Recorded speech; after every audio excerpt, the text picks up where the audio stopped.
Let us leave it there and head to New England, where we had 3 questions about Cam Newton. 3 questions when he signed with the Patriots.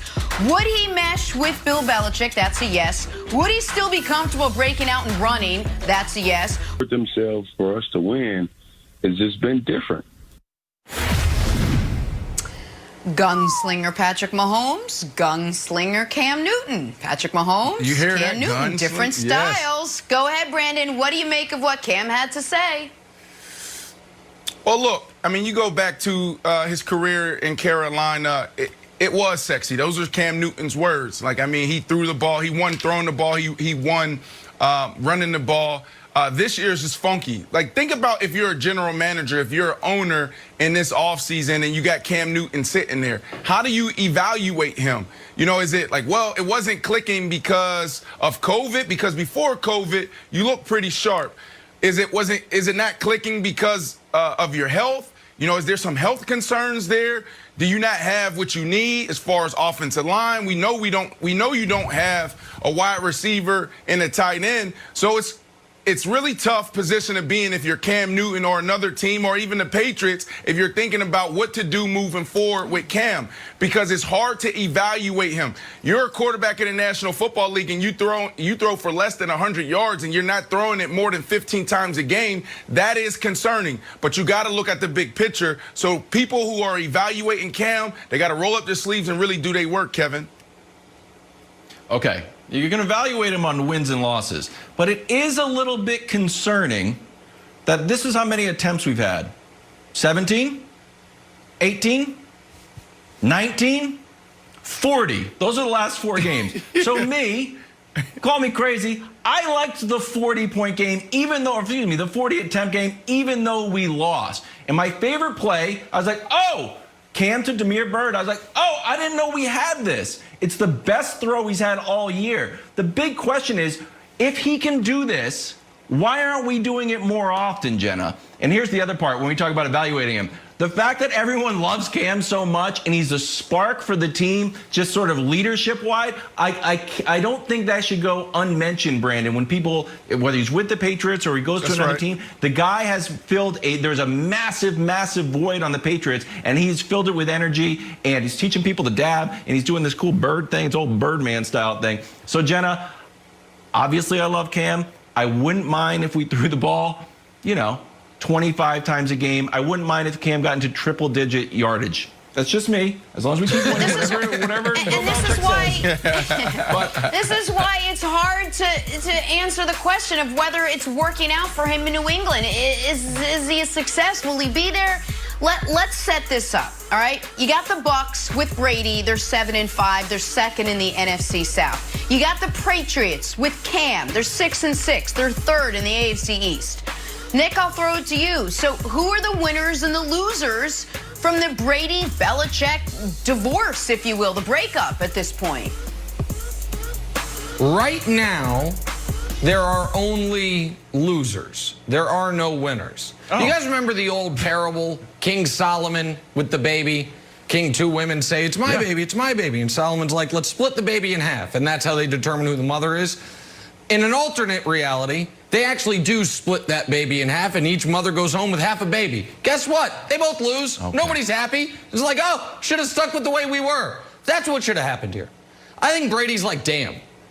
My limitations sure were covered up more when I had Bill Belichick. And I think the Patriots are like, damn.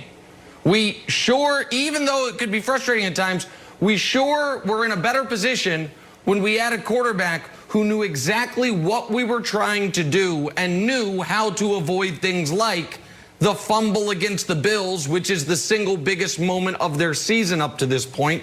That doesn't happen. They're 7-5. The Bills are 8-4, and the Dolphins are 8-4, and you are right there on the precipice, right, with getting ready to play the Bills and Dolphins late in the year.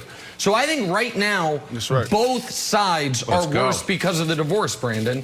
I think right now, if Tom Brady had to do it all over again, I don't think he would admit this, but he would have found a way to stay.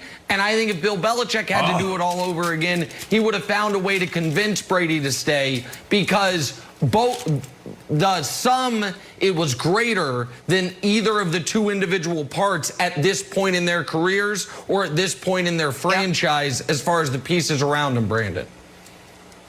Yeah, maybe their egos are too big, but I don't see that happening. I wouldn't see that. No, Tom Brady is going to be on the first thing out of there. He was ready to go 2 years before this even happened. So I don't see that. But, Nick, you are right when you talk about no one won here.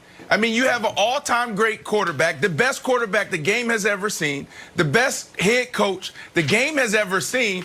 You don't break that up.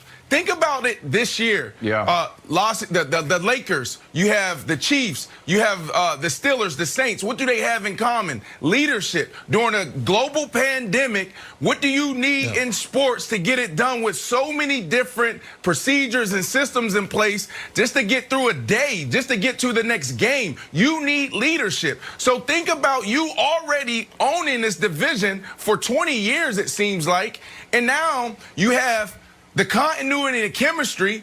You probably find your way in the AFC Championship again. So for that reason, you keep these guys because of everything you guys done before. Like, why do you break up this marriage? It makes no sense to me, Wilds. Yeah. No, I hear you. I'm 100% with you. Nick, remember how you did the whole Carson Wentz thing? If you cut him, if you trade him, how much? Let's get into voiding Brady's contract in Tampa Bay. Tell me what it looks like. Tell me how you think it plays out, buddy. Let's hear it. Voiding the contract back to New England, how would it play out? No, I think Brandon's right. I don't think Brady wants to go back, but I think he should want to go back. I think Brady thinks he's going to live forever, man. He's not going to admit that he was wrong on this one. But I think that the people closest to him believe that. So I apologize, Wilds. I can't get you there. I maybe, though, speaking of Carson Wentz, how excited are you about Carson Wentz potentially as your quarterback next year, buddy? That's a possibility for you. Look, you guys. Oh, you were that's talking true. But look, Brandon's flag football league, not me. Look,